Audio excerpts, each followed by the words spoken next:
মাখনলাল সরকার ৯৭ বছর বয়স হয়েছে তার। আমাদের মধ্যে উপস্থিত আছেন শ্রী শ্রমিক ভট্টাচার্য মহাশয়। আমি তাকে অনুরোধ জানাবো আজকে শ্রী মাখনলাল সরকার সম্পর্কে তিনি আমাদের বলবেন।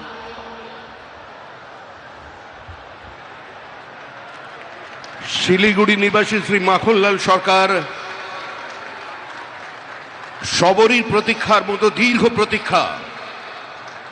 ভারত কেশরী ডক্টর শ্যামাপ্রসাদ মুখার্জি, যিনি ভারতের সংবিধান এবং ভারতবর্ষের অখণ্ডতার জন্য এই বাংলায় জন্মগ্রহণ করে নিজের প্রাণ দিয়েছিলেন, যাকে কাশ্মীরের জেলে রহস্যজনকভাবে কার্যত খুন করা হয়েছিল, এবং তার সেই যাত্রার যিনি সহযোগী ছিলেন, সেই মাখনলাল সরকার ৯৭ বছর বয়স হয়েছে তার, তিনিও আজকের দিনে আমাদের এখানে এসে উপস্থিত হয়েছেন।